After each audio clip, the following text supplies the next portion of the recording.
No, it was good. I think obviously like you hinted at, we haven't had many games where we've been up or had a lot of leads. So I mean, it feels good. Build a little bit of a cushion and be able to just kind of get a bunch of guys through and just kind of find something. Let a lot of guys get in there and feel it. So I think it was good for us.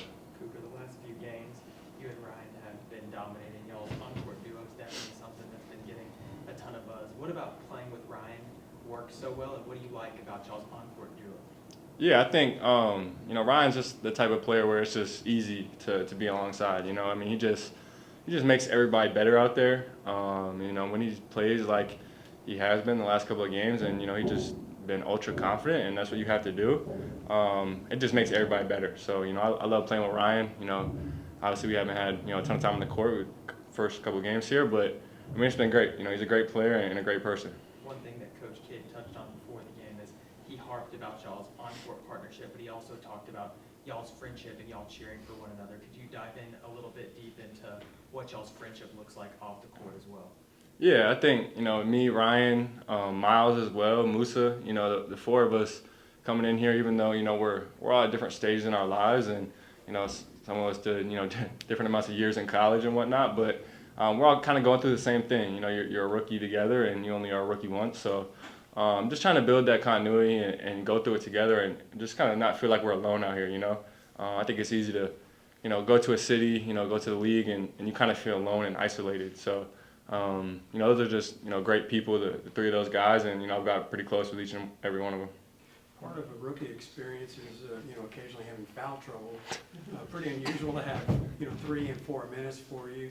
How do you overcome that frustration? You got to sit for a long stretch and then come back in, kind of play with eggshells on defense. Yeah, I mean, it's not easy. I think part of it being able to go out there and still be myself and know, I only have 3. I'm gonna get 3 more, but obviously you have to be cautious of it. But just trusting my teammates, knowing that now when they drive on me, I just gotta straight up and let my teammates make the plays, and might have to give one up. But I mean, part of it's it's not bad either. I got a little sit down for a little minute early on and stay fresh a little longer. So it's not, sometimes it balances out. But so I felt good. But yeah, obviously.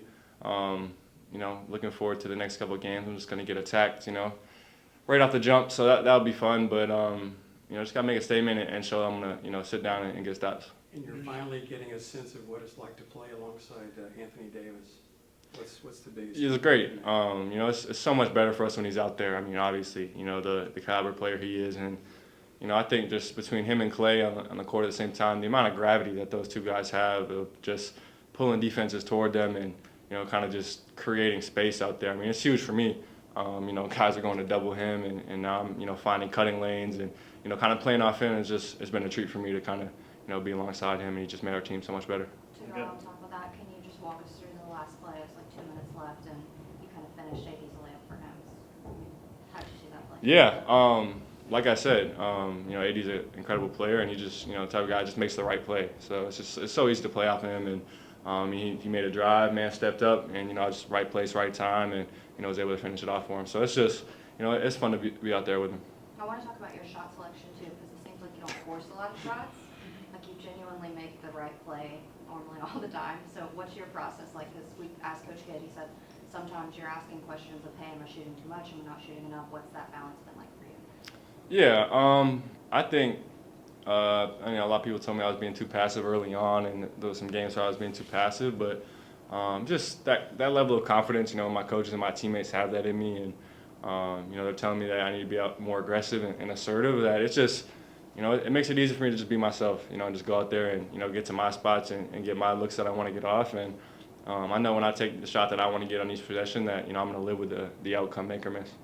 Your shooting has been great the last few games. Is it just coincidental, or does having Anthony out there open up those new opportunities or better opportunities? Yeah, just like I said, I mean, it's easy to play alongside him. The gravity that he has, and so just playing off of him, I mean, I think everybody feels a lot better when they get a couple easy looks early, and just to get a backdoor cut pass from him, or just an easy one early, off his gravity. It just helps me a lot just to get going in some of these games for sure. You knew your career was going to start without Kyrie, but that was about a month without AD. How do you think you sort of of that and handled sort of maybe more of the load being on your shoulders? Yeah, I think I learned a lot. I think I learned a lot throughout that period, and as a team, I think we learned a lot as well. Obviously, it wasn't the start we were looking for, hoping to have, but I think it'll give us a lot of gratitude moving forward if we can, find success and we can think back to, a really rocky start. So I think we learned a lot. I learned a lot personally, and just I think I grew a lot in that time period as well. And hopefully I'm going to continue to grow and keep getting better going forward. Whether it was zone switches or traps, just what did you guys see in the film from the last game that helped you adjust in this game to come up with it? Yeah, I mean they play with incredible pace. So the first thing that we wanted to do tonight was just stop their transition looks and kind of limit as many as we could, just getting back on defense and slowing them down. And then besides that, it's a lot of one-on-one defense. Playing against them, they're a team that just moves the ball and will break you down one-on-one. So it's just a lot of taking pride in guarding your man and getting stops. But I think we did a good job of just helping each other out. Being in our gaps early to show and go home, and just trusting each other in that way. For a fun one after when he was on your Spotify rap. You said what? Your Spotify rap or Apple? I don't listen to a ton of music, so I'm not even really sure.